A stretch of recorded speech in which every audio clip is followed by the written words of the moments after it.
Whether you're an SDR, a BDE, a commercial director, or a chief revenue officer, this is the show for you. The dirty word in business. And yet, the lifeblood for any business. It's the S word. Sales.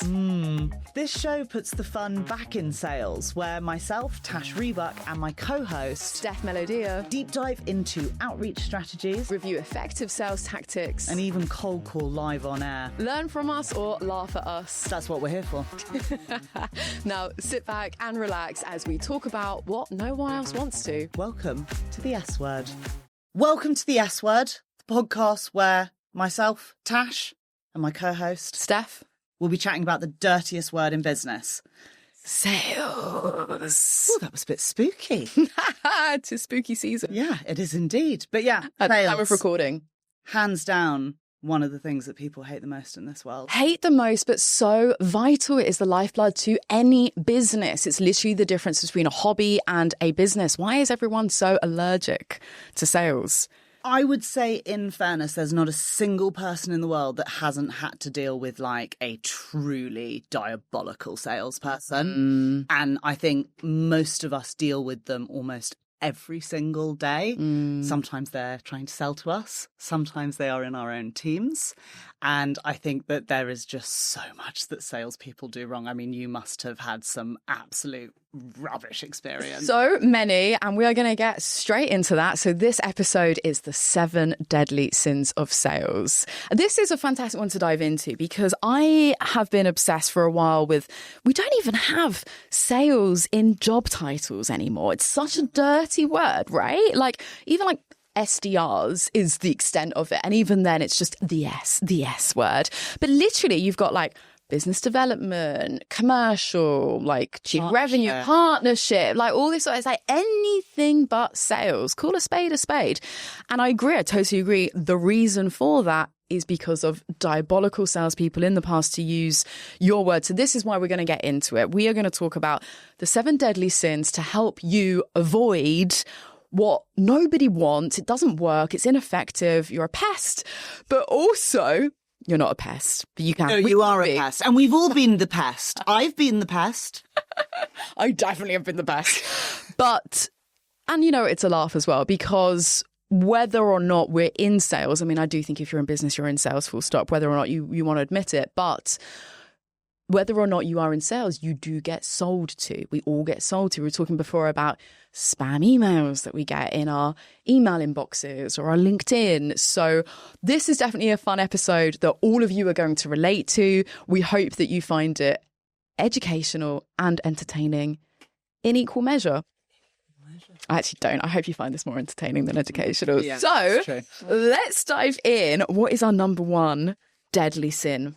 So I would say they're in no particular order, because depending on what mood you're in, a particular kind of like a bad sales approach can either, I can be like, oh, haha, how funny, a bad message. And sometimes it will like spin me out into uncontrollable rage. So I think no particular order, but it's bad outreach. Just doing it in a truly rubbish way. So how are you defining bad outreach? Overly automated, copy paste to everyone. If you are putting in like, oh, I'm making this super personalized, I've got their first name and the company name and their job title, that is not personalization. Hi, Sandra. Notice you're the procurement manager at Cisco Systems. Exactly. Everyone can do it. And it's just so boring. Lazy. Yeah, it is lazy as well. Yeah. What's interesting? So look, I am going to be vulnerable and I'm going to put my hands up. I definitely have lots of active campaigns right now and have had in the past that is exactly that. So do I. Where, okay, all right, okay. Where it is, hi, first name, this, that, and the other. We need to also, with every sin, we do need to counteract and provide some suggestions and solutions. Because be helpful. Sorry, I am a sales consultant. I should probably be more keen to give helpful advice. Yeah, not just bitching about bad sales. Gotcha. Because there's an argument that it's a numbers game. Yeah. There is all this kind of volume that we do need to hit. Overcoming that, I'd obviously love to get your take, but I am going to jump the gun here. And I'm going to say the way that critique me on this as well, the way that I'm trying to overcome this, because I cannot be researching every single individual, and maybe I need to be more selective. We'll talk about that afterwards. But my mediocre solution is to try and segment it as much as possible. Yeah, that's it. Okay. Yeah, that's it. It's just gold star. Look, if you have 100 different segments where there's just a slight deviation, so maybe, let's say you're reaching out for the same topic, but you're reaching out to different industries. If you're adding in the correct USPs, if you're using the right language, if you understand what their challenges are specific to them, that's the best that you can do with automation. Because you're right. I mean, ultimately, it does come down to a numbers game. Yeah. And it's just a case of, if you're going to do it in the best possible way, but also completely and utterly accept that people will tell you to. Which is can't be horrible about it. You've got to be like, yeah, fair enough. That's a you given. Got me there. That's table stakes in sales, full stop. Anyway, you need to be ready to be told to F off, and we will do a separate episode all on resilience and water off a duck's back with all of that for sure. And get me crying in the shower after you get rejected. Is that not? That wasn't it. Sorry, not that one. What's really interesting on this bad outreach point is there's kind of a silly but understandable psychological phenomenon, which is called the input bias. This is, I don't know about the co-host dynamic here is already taking shape, where we more highly value perceived effort. So, for example, it's also called the locksmith effect. So, if you were stuck out of your house and you were to call a locksmith to come and help you sort out the locks to get back in, spare set of keys or whatever, if they demonstrate like this extra effort, or like they've had to come from further away, or they've brought with them like a lot more tools, and they're spending a bit more time sort of sorting through the different tools to find the right things, and if they sort of fail the first time and this one didn't, making a bit of a meal out of it, you will more highly value that service because they've gone to that sort of larger extent, more effort. So you don't mind handing over the 200 quid, whereas if they come from over the road, just shoot a bit of air through your lock and put the key back in, and then they charge you 200 quid for the pleasure. You're not going to like parting with that. And it's a... I've hit a nerve already. Oh God! So you felt the pain firsthand. Yeah. This extends out to so many different scenarios, so many different things where it's like, it took me, it takes 2 seconds to cut the wire, but it took me 10 years to learn which wire to cut. Yeah, right. Exactly. So it's like there is still value, there is still knowledge, but there is this perceived effort. So linking this back to the bad outreach, which is like, at the end of the day, it's like, I feel like we all know what game we're playing. We all know what we're here for.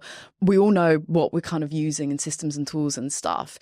It's almost more like a bullshit production that we have to play into to be like, okay, I do know more than just your first name and your job title.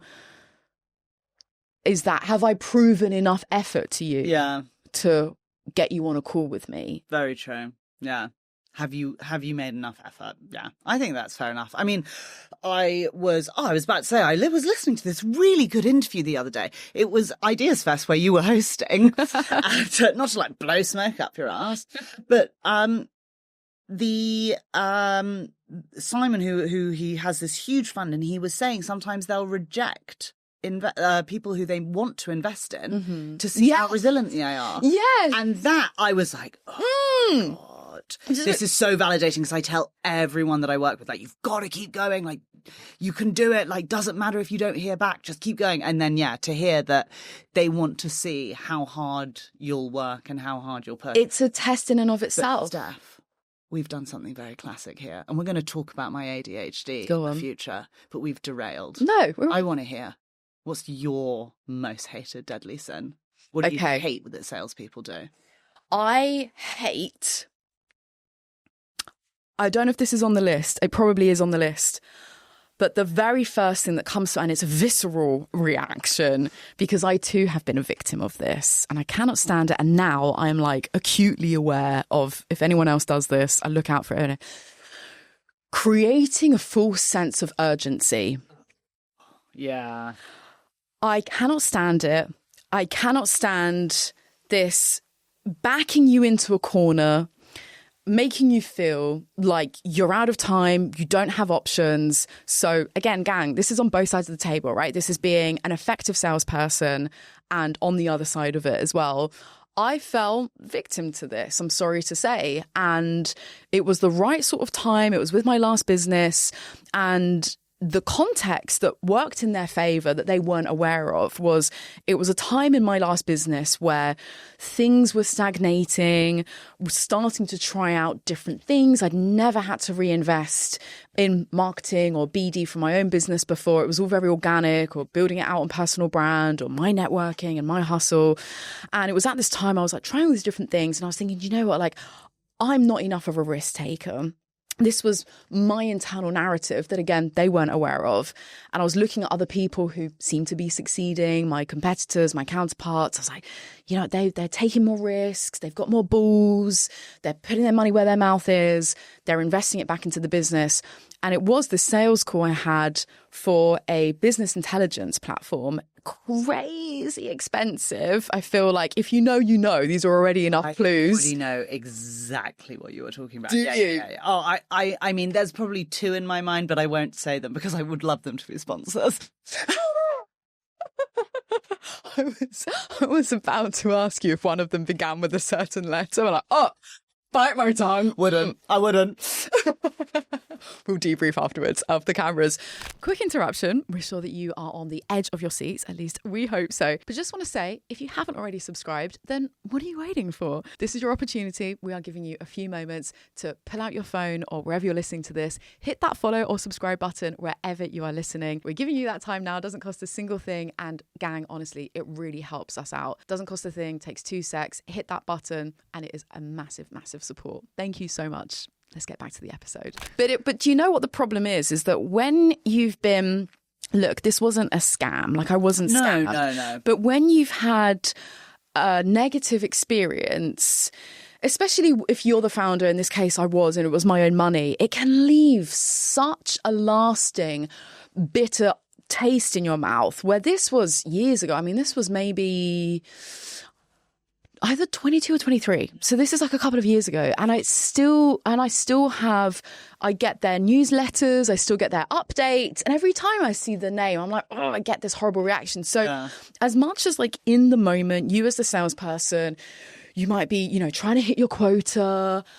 But I think what we don't think enough about, and I guess maybe this leads into another sort of sin here, but it's overlooking, I know you're all about this and I love it, it's overlooking the value of the long-term relationship. Because you got some money out of me short-term, you really dialed up the pressure, you really put my back into it. Look, no one had a gun to my head either, right? But they were very good at putting on the pressure. They were very good at giving me a deadline. There were a lot of follow-ups, a lot of call. That stresses me out as well. You know, we leave each other alone. I need autonomy. I need space. It was these calls, missed call. It was very, very stressful. And so the combination of my own internal narrative of like, I need to be more ballsy. So I was like, yeah, let's go for it. Ended up like not having any ROI. It was a loss. And it just they didn't create the space for me to consider it, to sit on it, to think about it. And whatever money they did get out of me has cost this longer term negative association that I now have with them. 100%. I think it either will go one of two ways. Either you get the client and they have a rubbish time and you don't continue working together. Or it puts people off immediately. And that's me. The moment someone becomes too pushy with me, I call it commission breath. Smell it. And does commission breath smell like? Commission breath smells like the end of the month and desperation. And I have had commission breath before.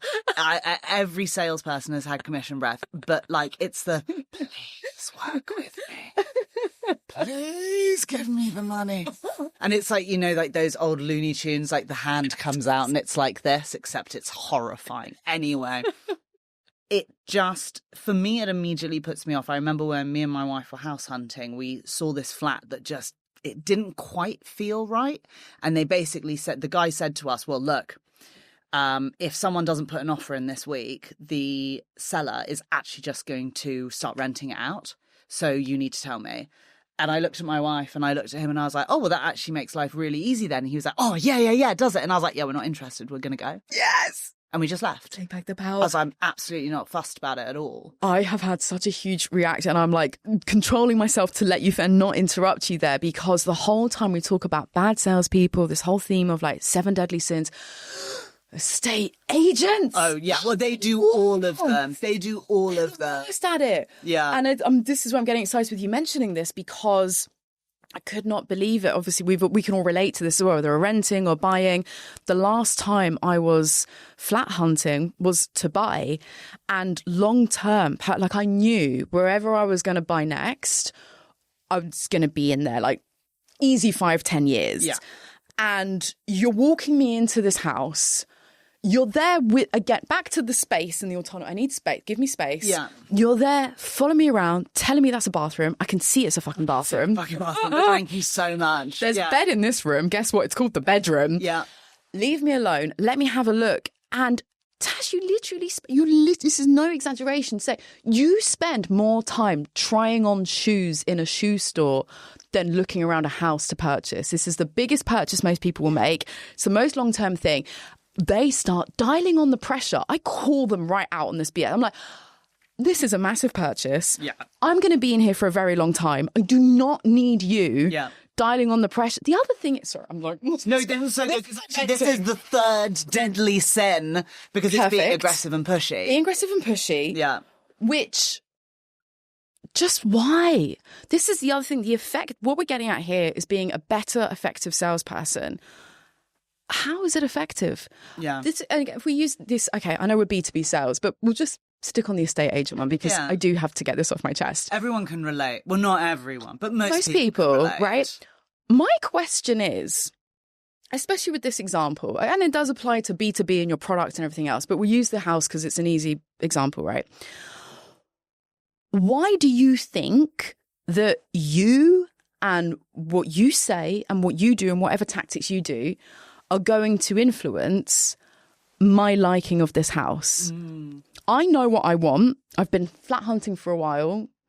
I've rented and bought other places. I've gone through this process. I know my non-negotiables. I know what I want. I can come to my own conclusion. I'm an adult. Yeah. Why do you think that you acting in a certain way is going to change the house? People aren't as strong in their convictions as you. Mm-hmm. It's to take advantage of the undecided, the slightly less strong. Yeah.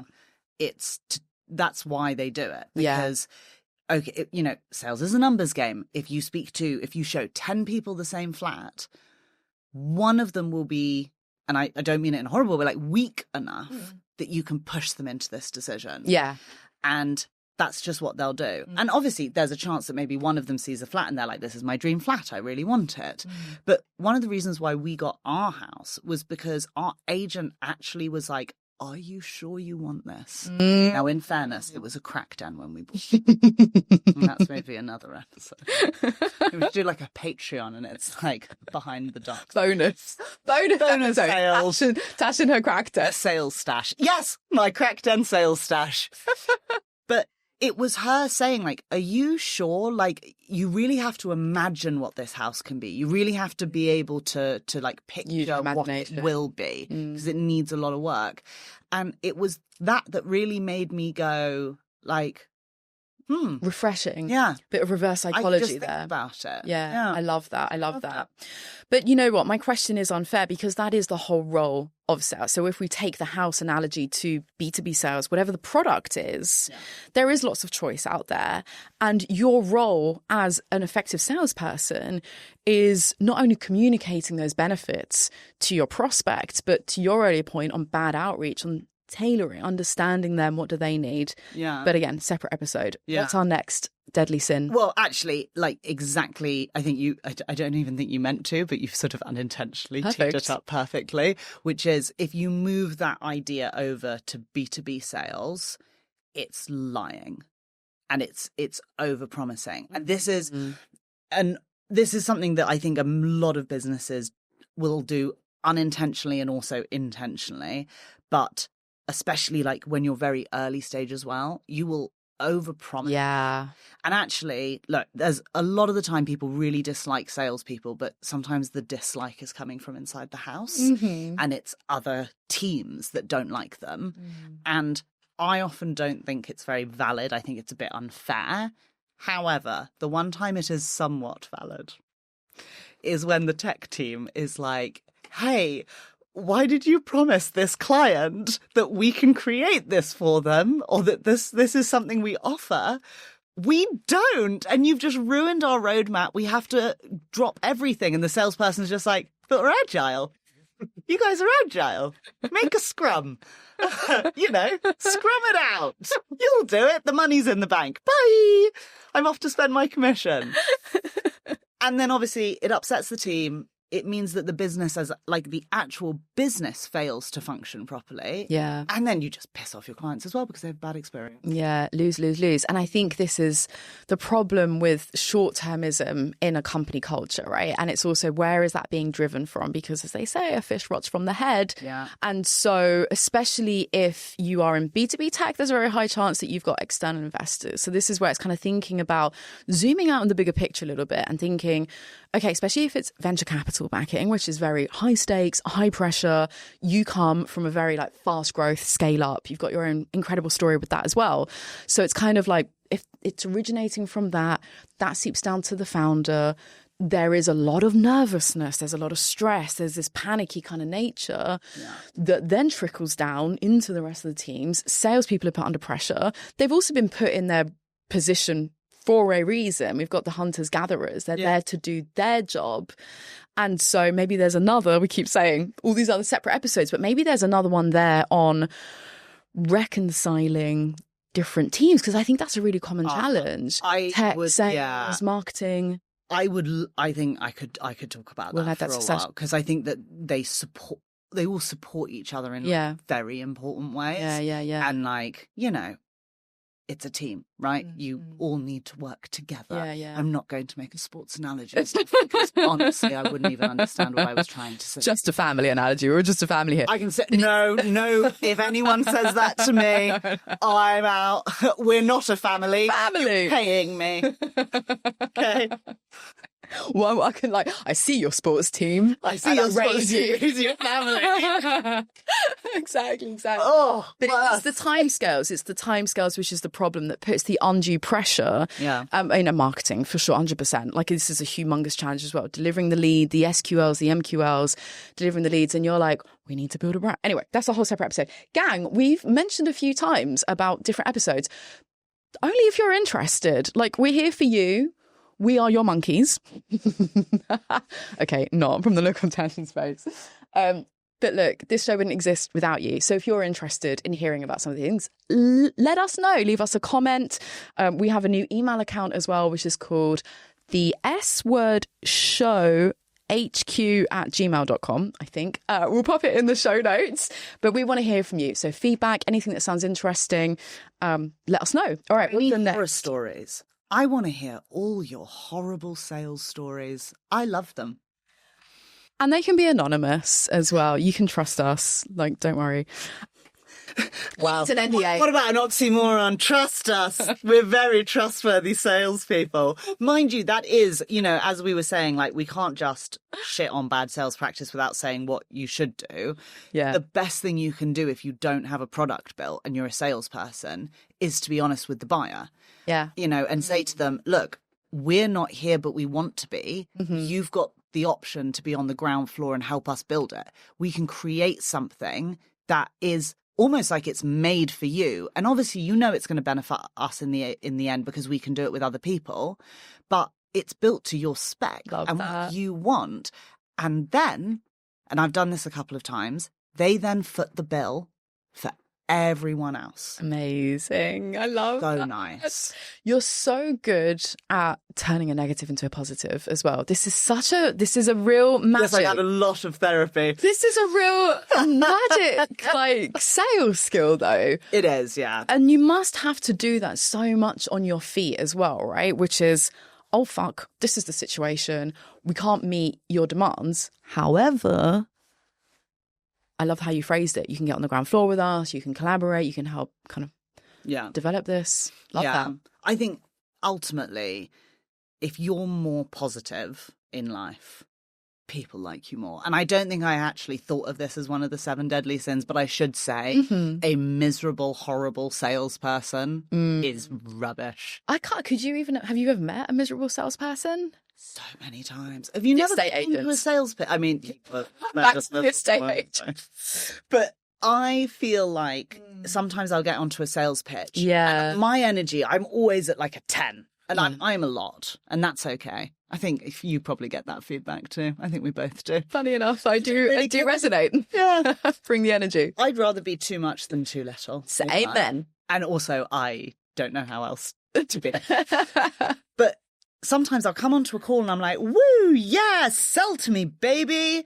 And they're like, oh, okay, let me just take you through. And I'm like, oh, no. Yeah. Yeah, very true. I don't want to give you my money. And I'm so easy to sell to as well. Like, I'm such a sucker. If you're positive, I'm in. That please don't take that as an invitation.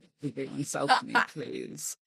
You are right. And my mind again, it does go a bit more to like the geeky, like the psychology behind it as well. There has to be something around, I think it's moving people to action, right? I think it's like, if you want a commitment, if you want an investment, you've got to get excited about it. And how can you get people excited if you're not bringing the energy? Yeah. Very, very true. Very true. I'm starting already to lose count, and I think we're only about halfway through. So what's our next? Okay. So, this is one we actually talked about in the podcast where we met, which is pitch slapping. And actually, I think it brings 2 deadly sins together, which is a salesperson that doesn't listen to you and doesn't ask questions. Yeah. Because that usually then leads to immediately pitching at you. Yeah. And there's a few times that it's like especially bad. I think any sales pitch shouldn't start just aggressively with a pitch. But like mostly when you're networking and someone's like, let me tell you why you should work with me. And you're like, I already know I don't want to. Literally don't even know my name. Yeah, exactly. Yeah. You don't even know what I do. Yeah. I'm really sorry. I don't need your business. Yeah. You have no idea who I am yet. It's also, again, giving this pragmatic advice to anyone in sales. Like, you're wasting your time. Like, don't waste your time. Yes, numbers game and put in your reps and everything. But it's like, Jordan Belfort, sell me this pen. Is like, I'm not going to try and sell it to you if you don't want it. Yeah. Like, so you need to understand that first and foremost. Yeah. Gang, I did fall into the pitch slap trap. Yeah. But in my very weak defense, it was a voicemail, so they couldn't answer me back. But and this then comes to the last deadly sin, is you didn't commit, which is you followed up. You followed up with everyone, and then you got a deal out of it. Ching ching. Gong. And that... Level up your commercial strategy with revenue. Gong, we love you. Thank you. We love you. But it's all about your follow-up. And that is the worst thing that some salespeople do, is that they either don't follow up at all. And this is usually actually not so much a bad thing that a salesperson does, but usually someone who isn't in sales. They just won't follow up. Or they follow up really, really badly. Okay, so what's an example of a bad follow-up? Updates? Question? Oh. I showed Tash one on my inbox just before we started recording, which was, what was it? Any thoughts? Any thoughts? And I don't know why what really bothered me, because it was a subject line, but it didn't have capitalization. I knew you were going to say it. Capitalise your subject lines. It was all lowercase. It was as well. Lowercase. It loops all the way back to the input bio, the effort. You haven't even bothered to grammatically. Steph, it's almost like we're amazing at doing podcasts. Look at us looping right back to the beginning. We are such pros. So not following up, like, so we've got within this, not following up at all. Yeah. Following up lazily with just like updates. Part of this as well is like just circling back. Just bumping this back up to your it's so annoying. Yeah. So unimaginative. It's also like it makes it more boring for you. Yeah. Instead, to be helpful, what's some advice? I always call people to follow up. So you don't even email? I'll always give them the opportunity to respond via email. So like we have a meeting, I send my immediate follow-up. This is what we talked about, blah, blah, blah. And then I'll send another email. Sorry, I just want to underscore, striking while the iron is hot. Striking while the iron is hot. Following up straight afterwards. Yeah. Do not underestimate the power of doing that. Oh. They're in the moment. It's fresh. Let's get going. I tell you what, there's an eighth deadly sin. Bonus. That's for the Patreon subscribers. No, go for it. I had a meeting with someone. I said to them, right, I want to buy this thing. I want it. Send me the information. They did not. I then messaged them and said, could you please send it to me? I wouldn't even do that. They still haven't sent it. Awful. I know, but I know I need it for my business. Oh, that's annoying. And there's no one else who does it. So they've got the power as well. They have got the power, yeah. Afterwards, an empathetic voice comes in, which is like, okay, maybe benefit of the doubt. Lie. But gets in the way. But that is bad. And for you to have to follow up, that the shoe is on the wrong foot with that one. So with the follow-up, sorry, I want to recap. So we've got following up quickly, like strike while the iron is hot. You were saying you call instead of email. But also, I very rarely need to follow up with people because in every meeting I have, I always book a second meeting. Yes. So that means I don't have to deal with the follow-up because I think it's always really difficult. But yeah, an email, then a call, then you can go back to email, but try and switch it up. Keep them guessing, on their toes. They never know where you're coming. A few little tricks that I've been doing on the follow-ups. So if you are doing more of the email, i.e. me, then I do a couple of things. One is, okay, with the first one, I purposely don't give a lot of information. So again, if we use the podcast sponsorships as an example, I'll ask, this is what we're doing, these are some of us. You can give a bit of a flavour, a bit of a test. I come from a marketing background as well, so I can legitimately talk about the media landscape and how the options are changing and everything, and the legitimate effectiveness of podcast. Anyway, give a bit of a flavour. Would you be interested in taking a look at the media kit? So you're not giving it all up straight away. So you're purposely almost creating that breadcrumbing for yourself. And then you're then making it easier for yourself to follow up. And then sometimes what I do is almost continue the conversation so that there's almost a psychological hack as well, where when they see, because you'll always see the first line or two of the email or the LinkedIn message. And I almost want to give that sense of we have been in conversation. So there's almost here's more information about it. Almost as if it's I sort of play this game where I'm doing phantom responses. Oh yeah, I imagine the conversation and I just do one side of it. Exactly. No, I love that because one of my favourite follow-up lines is always oh, I thought you might like a bit more information. Nice. And it's probably not. Yeah. But here it is anyway. PS hack as well is crazy effective. Doing a PS because it's always oh, what else was it? There's a sense of intrigue. Interesting. I'm going to start adding PS. It really is. There's a whole other thing on this as well. There's a masterclass I watched, which was I can't remember it, but it's just that sense of oh, by the way, there's this, and you're more interested because you're oh, wait, what's that about? Nice. Yeah. I'll try it out. Let you know how it goes. Report back. You try it out as later. Well. Little tips and tricks. Have we wrapped our 7 deadly sins, Tash? I think that we have. I think that anyone who has listened to this will now never, commit one of these sins. Not one single sin. Otherwise, we'll see you in sales hell. Yeah, in sales hell as their own personal demons. With all the estate agents. Oh, my God. Literally my idea of hell, the worst. I'm sure there are some nice estate agents out there. Not all estate agents. Not all estate agents. Anyway, thank you so much for listening. I hope you enjoyed this. Hope you learned something new. And most importantly, hope that you have taken away something practical that you can implement. Don't feel bad as well. Honestly, I feel like we're not here to guilt trip. Like, we've all done these things. It's like saying we commit one of the worst sins. 100%. So don't worry. This is a safe space. Don't worry if you've committed the same sins, but don't do it anymore. Thank you so much for listening and look forward to seeing you next time.